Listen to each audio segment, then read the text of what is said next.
আল্লাহ বলে আমার নেয়ামতের শুকরিয়া করলে আমি নেয়ামত বাড়িয়ে দেব, নেয়ামত আমি বাড়িয়ে দেব। আমার জিকির করলে আমিও তোমাদের স্মরণ করব। ফাইন যাকারানি ফি নাফসি যাকারতুহু ফি নাফসি। আমার বান্দা যদি একা একা আমারে স্মরণ করে, আমি বান্দারে একা একা স্মরণ করি। সুবহানাল্লাহ পড়েন। মাননীয় প্রধানমন্ত্রী যদি আমারে নিয়ে কথা কয়, ডোনাল্ড ট্রাম্প যদি আমারে নিয়ে কথা কয়, সৌদি বাদশাহ যদি আমারে নিয়ে কথা বলে, টাইমস ম্যাগাজিন যদি আমাকে নিয়ে নিউজ কভার করে, শেখ আব্দুর রহমান সুদাইস যদি আমাকে নিয়ে ভাবে, ভাল লাগবে না?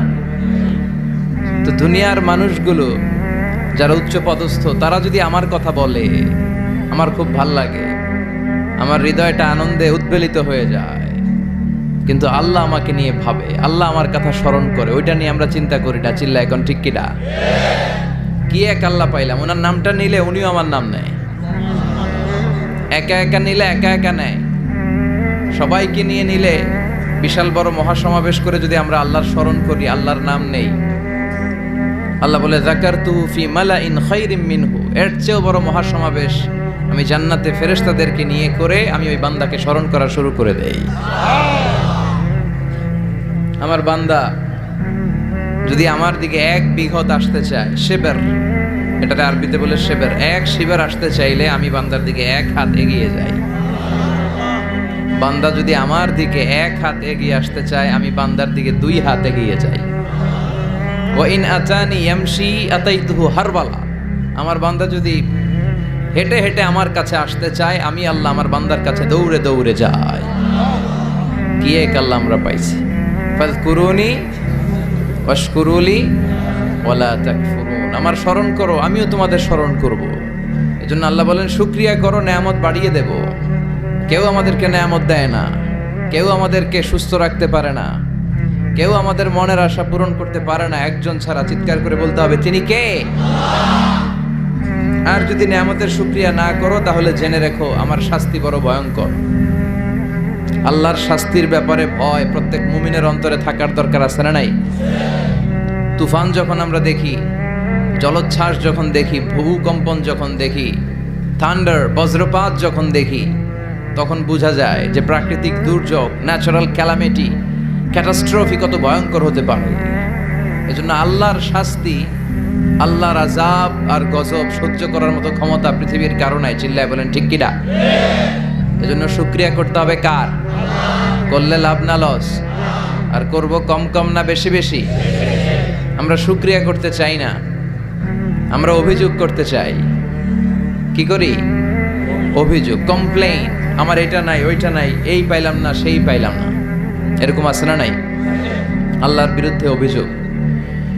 বিশ্বনবী বলেন, তোমার চেয়ে যে খারাপ অবস্থানে আছে তার দিকে তাকাও, অভিযোগ কমে যাবে। উনজুরু ইলা মান হুয়া আসফালা মিনকা, তোমার চেয়ে যে খারাপ অবস্থায় আছে একটু তাকাও না, একটু তাকাও, তোমার চারিপাশেই আছে।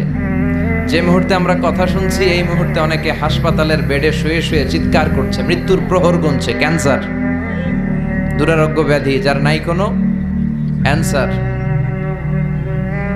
আমার বাড়ি নাই, আমি বাড়ি চাই, গাড়ি চাই, আরো টাকা চাই, আরো পয়সা চাই, আরো খ্যাতি চাই, আরো অনেক কিছু চাই। ক্যান্সারে আক্রান্ত রোগীটা কিচ্ছু চায় না, খালি বাঁচতে চায়। ওর বাঁচার বড় শখ, এই সুন্দর মায়ার পৃথিবী ছেড়ে ওর চলে যেতে মনে চায় না, ও শুধু বাঁচতে চায়।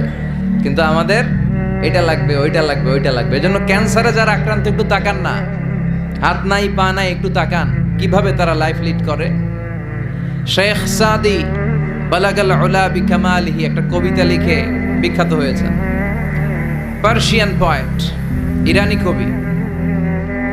ওনার আর্থিক দৈন্যতা যাচ্ছিল কিছুদিন ধরে, ওনার আর্থিক কিছু সমস্যা, টাকা পয়সা নাই, ফলে ওনার জুতা ছিঁড়ে গিয়েছে, পায়ে জুতা নাই, খালি পায়ে হাঁটে। আর মনে বড় আফসোস, মনে বড় দুঃখ, আমি এত বড় কবি, আমার পায়ে জুতা নাই, আমার পায়ে কি নাই।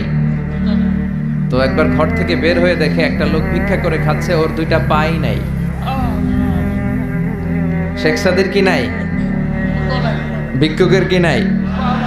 ভিক্ষুকের দশা দেখে সেজদায় পড়ে গিয়েছে, সেজদায় লুটিয়ে পড়ে আল্লাহরে বলে, আল্লাহ শুকুর, আলহামদুলিল্লাহ বেশ ভালো আছি।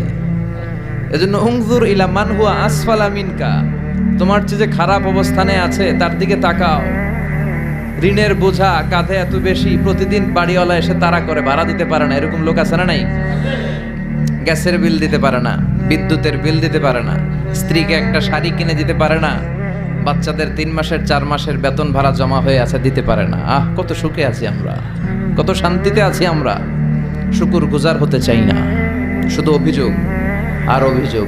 আল্লাহ বলে অভিযোগ বাদ দিয়ে দাও। বিশ্বনবী বলেন তোমার চেয়ে যে খারাপ অবস্থানে আছে একটু ওইদিকে তাকাও, তাহলে দেখবে তুমি অনেক ভালো আছো। এজন্য সব সময় সুখে দুঃখে সর্বাবস্থায় আমরা প্রশংসা করব একজনের, তিনি কে? আর প্রশংসা করলে নেয়ামত বাড়ায় দেয় কে? আর প্রশংসা না করলে শাস্তির জন্য অপেক্ষা করতে হবে। যাহারাল ফাসাদু ফিল বাররি ওয়াল বাহরি বিমা কাসাবাত আইদিন নাস। জলে স্থলে যে জলোচ্ছ্বাস, ভূমিকম্প, অগ্নিকাণ্ড, খরা, দুর্ভিক্ষ এগুলো চলে, এই মহামারী, নানা ধরনের নতুন রোগ, এগুলো আমাদের হাতের কামাই।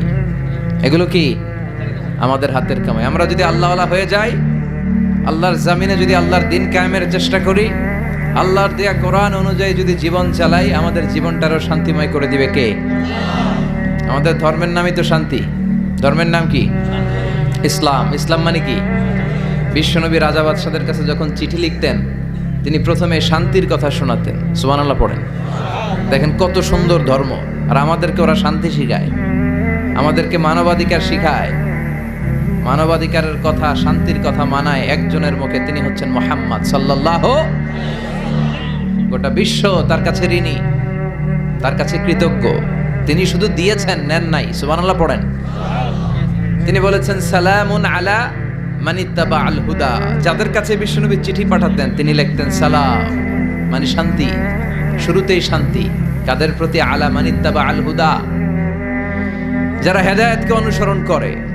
রাজা বাদশাদের কাছে বিশ্বনবী চিঠি পাঠাতেন, শান্তির বাণী পাঠাতেন, তারপর লিখতেন আসলিম তাসলাম, ইসলাম মানো শান্তিতে থাকবা।